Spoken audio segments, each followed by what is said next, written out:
ابھی تو آپ کی گرو کر رہی ہے نا، تو آپ کو چندے بھی آئیں گے اور بھی بہت ساری آفریں آئیں گی، تو پھر آپ کیا کریں گے؟ ایاز صاحب پہلی بات تو یہ ہے کہ عمران خان کے ساتھ مجھے بالکل نہ ملائیں، میں بار بار آپ سے کہہ رہا ہوں۔ آپ بھی تو روز اس کے اوپر سر، آپ بھی تو عمران روز اسی کے اوپر ایک ویلاگ کر رہے ہوتے ہیں نا، عمران شروع سے فینومنا تو ہے نا سر آج عمران کل۔ شروع سے دولت مند لوگوں کا دوست بھی رہا ہے اور ان سے مانگتا بھی رہا ہے، اور یہ ان کا، آپ یہ سمجھیں کہ یہ ان کا منگتا رہا ہے۔ مثال کے طور پہ میں نے نواز شریف کے ساتھ کبھی زندگی میں ملاقات کرنے کی خواہش ظاہر نہیں کی۔ ایک دفعہ یہ جو تھے نا پی ٹی آئی کے احمد جواد صاحب، وہ چھوڑ گئے پی ٹی آئی، پھر انہوں نے نون لیگ جوائن کی، پھر انہوں نے دوبارہ چھوڑ دی۔ اب نہ پی ٹی آئی والے ان کو لیتے ہیں، نہ ان کو نون لیگ والے لیتے ہیں۔ تو وہ آئے میرے گھر اور انہوں نے مجھے آگے کہا کہ یار وہ شہباز شریف جو ہیں، وہ میں نے ان سے بات کی تھی، وہ آپ سے ملنا چاہتے ہیں۔ میں نے کہا جی میں تو نہیں ملنا چاہتا ان سے، دیکھیں میں آپ کو پوڈ کاسٹ بھی بتا رہا ہوں نا۔ تو میں نے کہا جی میں تو نہیں ان سے ملنا چاہتا۔ تو انہوں نے کہا نہیں نہیں یار وہ بڑے اچھے آدمی ہیں، میرا ان کے ساتھ بڑا اچھا بات ہوئی ہے، وہ آپ کو پسند بھی کرتے ہیں۔ میں نے کہا جی میں تو ایز اے پرسن تو ہر ایک کو پسند کرتا ہوں، اور وہ بھی ایڈمنسٹریٹر اچھے رہے ہیں ادھر، لیکن وہ ایک سرمایہ دار آدمی ہے اور ہماری ان سے سیاسی لڑائی ہے، میں ان کے پاس کیا کرنا چاہوں گا۔ انہوں نے کہا جی ہو سکتا ہے آپ کو پارٹی میں جوائن کرنے کے لیے کہیں۔ میں نے کہا جی وہ تو کسی صورت میں نہیں کروں گا میں پارٹی جوائن، یا ہماری پارٹی ان کے ساتھ کھڑی بھی نہیں ہوگی، تو یا میں نے نہیں ملنا، میں نے ان کو صاف کہہ دیا۔ جب عمران خان نے 2013 میں، جبکہ اس کے پاس جہانگیر ترین بھی تھے، علیم خان بھی تھے، اور اس کے علاوہ خسرو بختیار بھی تھے، پھر اور بہت اور قسم شاہ محمود قریشی بھی تھے، سارے تھے۔ تو انہوں نے مجھے 2013 میں 4 دفعہ کہا پارٹی میں آنے کے لیے، عمران خان نے۔ اچھا 4 دفعہ جی۔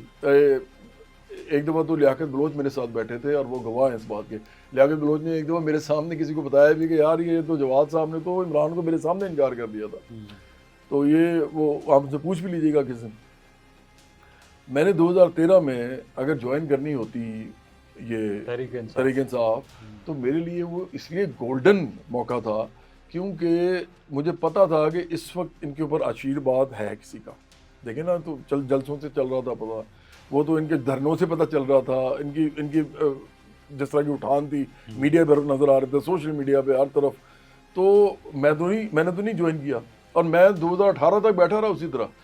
نظر گوندل کے بھائی ہیں ذوالفقار گوندل، انہوں نے مجھے پیپلز پارٹی کی ٹکٹ کے لیے کہا تھا۔ ٹکٹ کے لیے، یہ نہیں کہ صرف عمران نے تو مجھے جوائن کرنے کے لیے کہا تھا، ٹکٹ تو بعد میں ڈیزائن ہونی تھی۔ تو انہوں نے تو مجھے ٹکٹ دینے کے لیے کہا تھا لاہور سے۔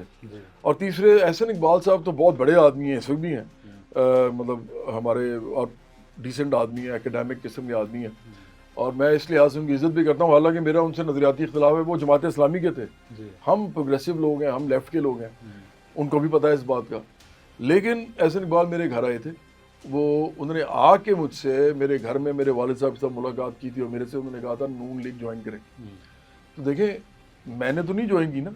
اب آپ جو لوگوں کو نظر آتے ہیں، لوگ جو بیٹھے ہوئے ہیں اس وقت، میرا گرے میٹر جو ہے نا ان سے بہت بہتر ہے۔ میں پروفیسر والدین کی اولاد ہوں اور میں نے بہت پڑھا لکھا ہے، تو میں نے صرف باتیں کرنی تھی اور چیمپئن بن جانا تھا، میں نے تو وہ سارا نہیں لیا وہ چانس۔ اب دوسری بات، بوٹ پالش والا جو معاملہ ہے نا جی، یہ تو میرے ساتھ چل رہا ہے 2003 سے۔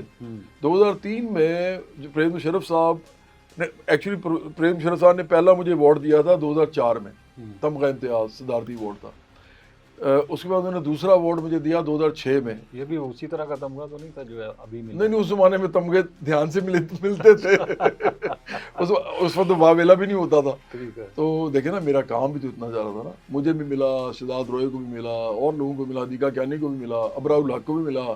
کام شام تو کیے ہوئے تھے لوگوں نے، میوزک بنایا ہوا تھا بڑا زبردست سا۔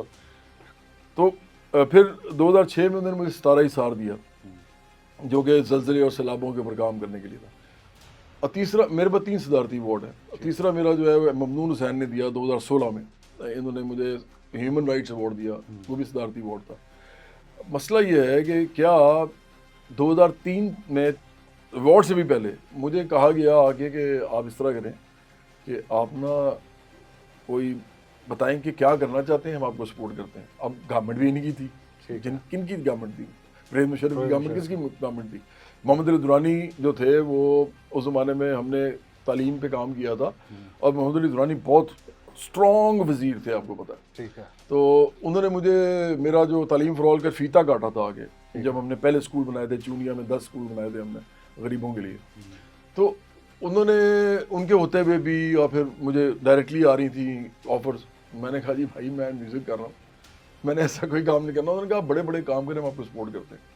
پھر 2010-11 میں میرے پاس لوگ آئے, انہوں نے کہا جی آپ سیاست میں سنا آنا چاہتے ہیں تو آئے. میں نے کہا جی میں تو نہیں بھی آنا چاہتا, میں تو اپنا کام کروں, میں نے تو اپنی اکانومی دیکھنی ہے. میرے تو گھر میں اگر میں نے سیاست آج شروع کر دی جس طرح کی میں نے کرنی ہے, وہ تو کوئی بھی میرے ساتھ نہیں کھڑا ہوگا. اگر آپ اس ملک میں کوئی کسی کا سب سے بڑے دشمن ہوں گے نا لوگ, یہ میں آپ کو پروفیسی کر کے جا رہا ہوں, تو میرے ہوں گے, کیونکہ میں ان کے سب کے چھابے الٹانا چاہتا ہوں. اب جس کا چھابا ہو اور آپ اس کا چھابا الٹانا چاہیں تو وہ آپ کو کیسے چھوڑے گا. یہ تو اپنے ایک دوسرے کے چھابے کی رکھوالی کرتے ہیں. اور لاسٹ میں آپ کو بتاتا ہوں, محمد الدورانی صاحب میرے پاس آئے, یہ میں نے بلکہ کسی کو بتایا ہی نہیں آج تک. ٹھیک ہے. تو وہ آئے میرے پاس, انہوں نے مجھے کہا یہ بات ہے میرا خیال ہے 2022 کی ہے.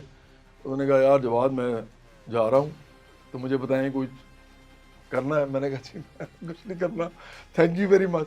تو انہوں نے کہا میں دیکھیں محب الوطن آدمی ہے, آپ بتائیے کچھ تو تاکہ میں بھی کوئی بات کروں.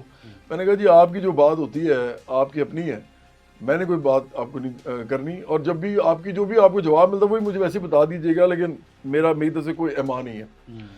اور پھر ایک ہمارے یہاں پہ جو لاہور کے مطلب ایجنسی ISI کے لوگ, انہوں نے مجھے کہا کہ جی آپ یہ میرے ڈرائنگ روم میں آ گئے کہ دیکھیں جواد بھائی ہمیں پتہ ہے آپ لیفٹ کے ہیں. ایگزیکٹلی انہوں نے اس طرح کہا, ہمیں پتہ ہے آپ لیفٹ کے ہیں, ہمیں پتہ ہے آپ انقلابی آدمی ہیں, اور ہمیں پتہ ہے کہ آپ کی فائل بھی کوئی نہیں ہے ہمارے پاس, مطلب سب کی فائلیں ہیں آپ کی نہیں. ٹھیک ہے. لیکن آپ ایک بات بتائیں کہ آپ 25 سال بھی لگے رہیں گے نا, یہ ان کی کوئی نا میرے اوپر اسیسمنٹ دی کوئی. اچھا. انہوں نے کہا آپ کو صرف اس لیے آئے ہم آپ پاس کہ آپ کو 25 سال لگے رہیں گے نا تو آپ کا کچھ نہیں بننا, تو آپ بتائیں کہ ہم آپ کو کیا سپورٹ دے سکتے ہیں. ہمیں ایک بات پتہ ہے کہ آپ محب الوطن آدمی ہیں. ایگزیکٹلی یہ کہا انہوں نے, محب الوطن آدمی ہیں.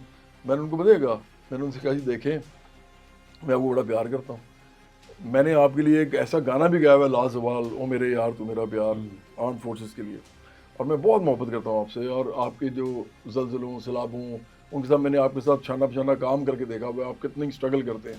اور پھر جنگیں ظاہری بات ہے آپ نہیں لڑنی ہوتی, ہم نے تو نہیں لڑنی ہوتی, آپ جانیں بھی دیتے ہیں, آپ تکلیفیں بھی اٹھاتے ہیں, انجریز بھی کرواتے ہیں, آپ اپاہج بھی ہو جاتے ہیں. لیکن ایک بات ہے کہ میں پرنسپلی سمجھتا ہوں کہ آپ لوگوں کو سیاست میں آپ کا کوئی رول نہیں ہونا چاہیے, تو اس لیے میں آپ کے ساتھ کیا کام کر سکتا ہوں. ہاں اگر آپ مجھے سائلنٹلی سپورٹ کر سکتے ہیں بغیر اس کے کہ میں کیا کروں گا اور آپ کیا کریں گے, اور آپ میرے سے کہیں گے ایسے کرو, تو سائلنٹلی سپورٹ کر سکتے تو وہ کریں. ایاز صاحب اس دن کے بعد آج تک انہوں نے مجھے کبھی سائلنٹلی سپورٹ نہیں کیا. دیکھیں کر تو سکتے ہیں نا, ایشو یہ ہے کہ جو میں بات کر رہا ہوں نا وہ ہے طبقاتی بات, یہ کبھی کسی نے کی نہیں 78 سال میں.